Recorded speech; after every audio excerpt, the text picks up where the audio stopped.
Hello, Army of Light, Earth Division. Shauna L. Francis here. Today is February 9th, 2023. Thank you so much for joining me. We are channeling Queen Elizabeth. Today's channeling was another one of those really long, it was 3.5 hours with Queen Elizabeth today to get through everything she wanted to talk about. Plus, I had a couple of questions for her. Excuse me. About 2,000 words, about the same as yesterday. You know, it's awful because, you know, every thought I have, everybody's hearing it. You know, Queen Elizabeth, Melchizedek, my team, you know, they're all always here. So, you know, I'm into this, and I'm just like, oh, this is grueling. And I'm like, trying not to think about that, trying not to, be impatient through this process. It was a really slow start. 3 or 4 sentences took an hour. What she divulged today, again, awful stuff. It's not quite as graphic as the last 3 days, but it's still really heartbreaking. And this is, something that happened to the family at Buckingham Palace again. So I don't know if this really is warranting a big warning, but it's disturbing stuff, and we knew it was going to be. And this was really, really hard for Elizabeth to talk about today. It took her a long time to get the gumption up to speak about this. Thank you, everybody, for joining me, loving me, supporting me, loving the Queen, supporting her, being present for this process, holding the light. It's really just incredible what's going on with this. I'm honestly so honored. Even though it's really tough, I know this is important, and everything that you're doing is important too. Thank you, team, for being here. All right, I'm going to go ahead and get started here. I said, she said, I am ready to go. I'm like, oh, it's so good to talk to you. I said, you did really well yesterday. Everybody now knows what happened to you. You're able to speak about that. And she says, thank you, Shauna. Thanks again for your patience with me yesterday. I know that took a lot of your time, and I appreciate your willingness to stick it out with me through the end. I said, you're so very welcome. Whenever you'd like to start, Elizabeth. She said, thank you, Shauna. Man, thank you, Shauna. And then a long pause, and I was feeling super uneasy in my energy. I recognize that it's not me. It's not that I'm taking it on. I'm more like a third person observing it. But I was really, really feeling it. So I thought, well, here we go again. There's going to be some other big disclosure here that's really hard for her. She said, yesterday's revelation about the assault and the threat, it stripped me of my dignity in some ways. I was putting on a very good show after that. When you live your life in fear for your safety and the safety of your children, it takes a heavy toll on one's heart. I had learned in that moment that who and what I was something very much not human. However, she said, as I've stated before, and it's important to my story, I really felt a deep, deep love with my children. It was that love that gave me the will to live, to carry on without complaint, without questioning. I had deluded myself into thinking, well, this isn't so bad. It wasn't too long after that incident in the study that day at Buckingham Palace, I began taking the infamous pills. Nice long pause here. She said, life had settled into a bit of a routine, the customary engagements, foreign affairs, designated time with the children, travel. I often thought it'd be so nice to write my memoir, to keep a journal. Then I thought better of it, knowing what this regime was capable of doing. And we had a good 20-minute pause here. And I said, Elizabeth, is everything okay? And she said, yes, Shauna, dear, dear Shauna. Thank you. Just another moment, please. And then I think it was another 10 minutes or so, 15 minutes. Oh my goodness. And I really started to feel a heavy heart. I mean, this is really, I'm like, oh boy, here we go. She said here, walking through the long, dark corridors of Buckingham Palace one night, I came across a door that was slightly ajar with the light on inside. I couldn't sleep that night, which was the case a couple times a week. Excuse me. So I take this time to slide out of bed quietly and stretch my legs a bit, walk around a little bit, enjoy the darkness and the silence of the palace in the middle of the night. I knew where all the creaks were in the floor, and I would avoid them as I made my way down the halls. She said, I was in my 30s at this time, and as I approached that door, slightly ajar, a soft glowing light from the room, I became extra quiet. This was unusual for whatever time it was, 3 or 4 in the morning. Who could be up and who left a light on? As I came up to the door, I heard what sounded like a child giggling or laughing, so I paused. I held my breath. Big long pauses here. My heart stopped as I realized that the giggling, and she just stopped at mid-sentence, and I gave it about 5 minutes, and I said, please continue, Elizabeth, whenever you're ready. Another 5 or 10 minutes went by, and she said, Shauna, I'm sorry. It's just so terribly difficult for me to relive this experience, especially with my heart wide open. Please bear with me.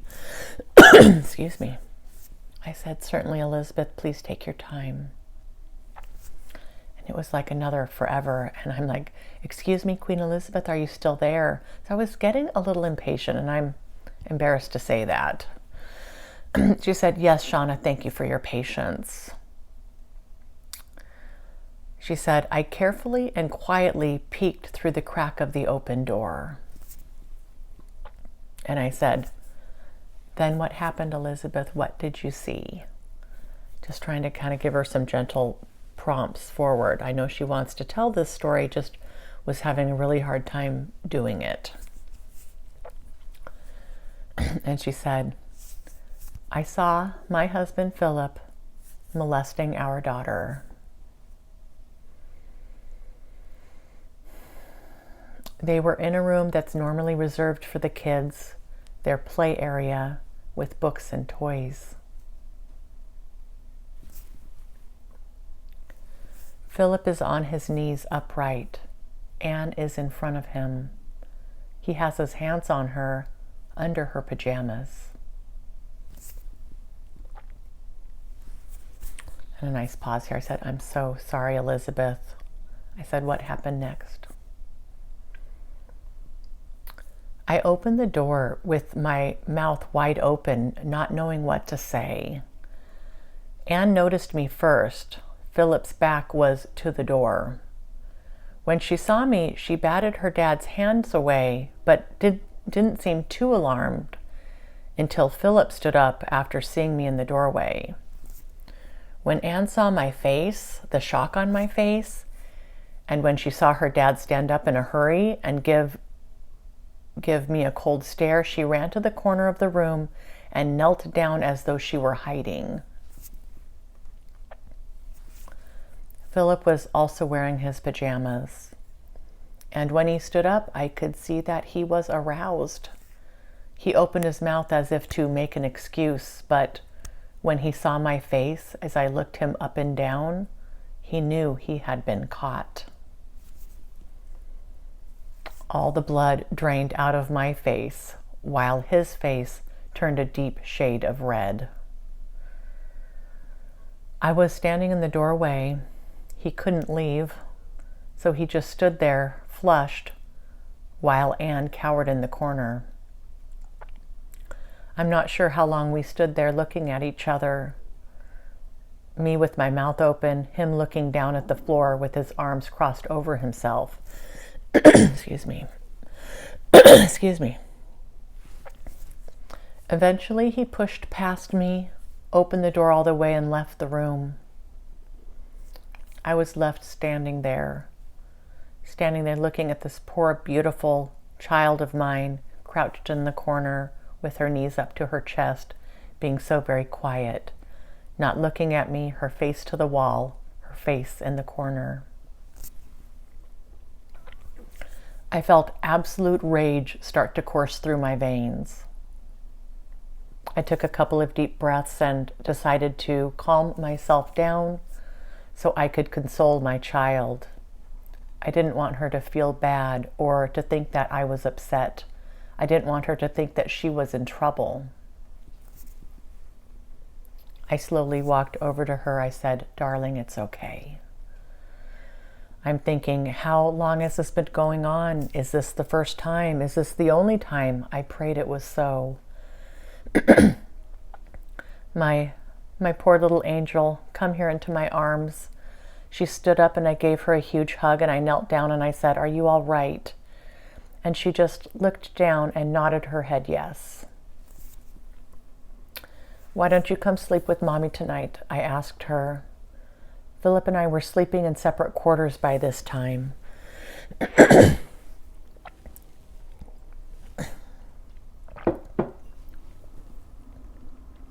Another big pause, and I said, "I'm so sorry, Elizabeth. Please continue whenever you're ready." I took Anne's hand and we tiptoed quietly to my chamber. I had felt like such a failure as a mom, failure as a wife. How could this have happened to my precious baby, my sweet, innocent little angel? I didn't sleep all night, but Anne slept and I was thankful for that. I didn't know what to do or what to say. It was another one of those moments where I realized that I was powerless, at least it felt that way. This negative reptilian regime of which I was a part, keeping me firmly in place and in check. I didn't dare speak out against Philip or try to confront him. He knew how I felt by the look on my face. As for Anne, all I was able to say to her as we lay in my bed together is that I loved her so very much and that I'd never let anything bad happen to her. And even as I said it, I wasn't exactly sure how I would make good on those words. Big pause here. I've come to know, she said, throughout my time on earth as Queen Elizabeth and through my knowledge gained here on this side of the veil, that the pedophilia in those circles is rampant. The hive mind and the leaders who control it thirst for these experiences. Many of them look for opportunities to satiate themselves in this way. And it's not just their individual desires, but it's the desires of this collective, the hive mind collective, a force beyond the individual that also drives this. It would take somebody with a very strong willpower to silence those desires, silence those thoughts. This is more prevalent in the hive mind men than the women.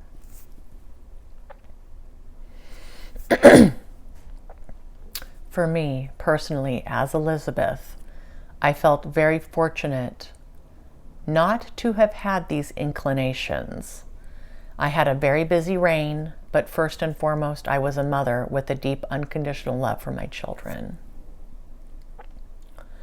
Because I was the queen and had such a public-facing role for the regime, I was mostly shielded from these practices, and I did not partake in any of these practices.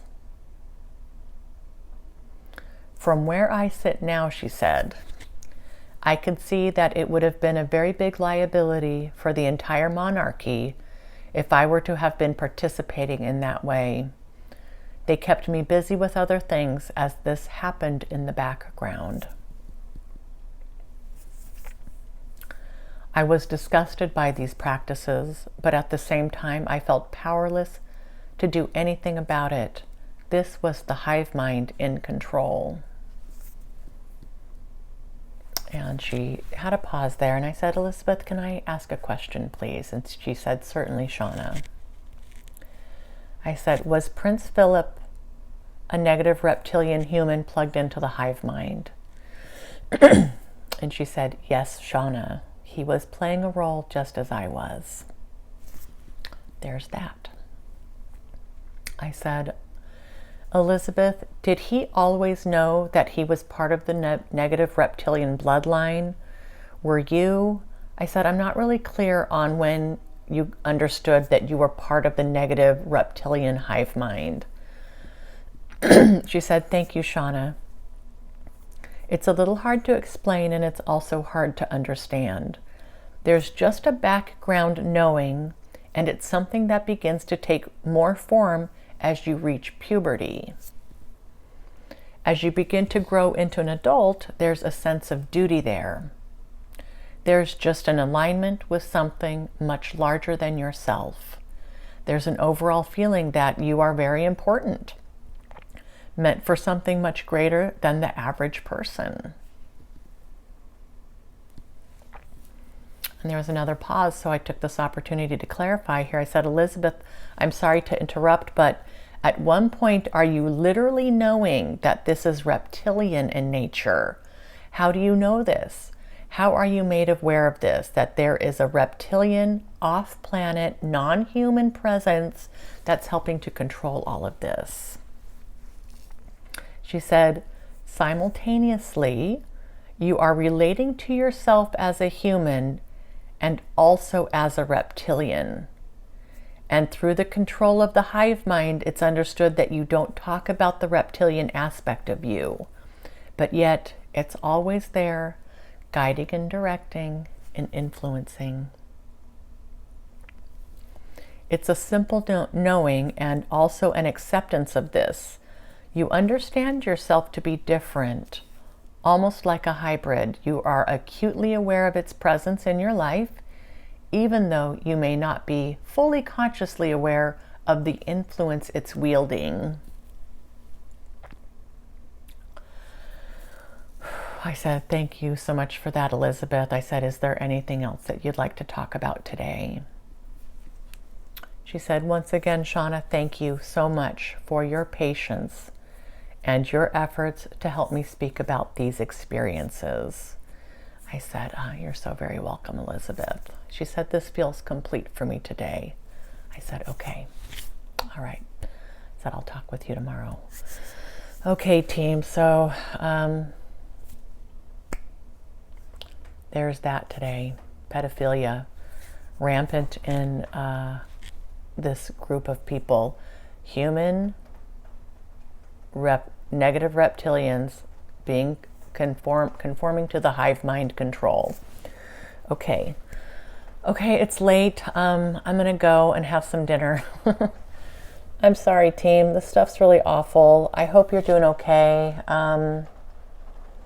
Thanks again for all your beautiful, loving comments, and keep your questions coming. I'm really kind of allowing her to set the pace with the information. Certainly as they come up and I feel like it's appropriate to ask a question, I'll try. All right, guys, thanks for sticking this out with me and for shining your love and light. I love you all. Mwah.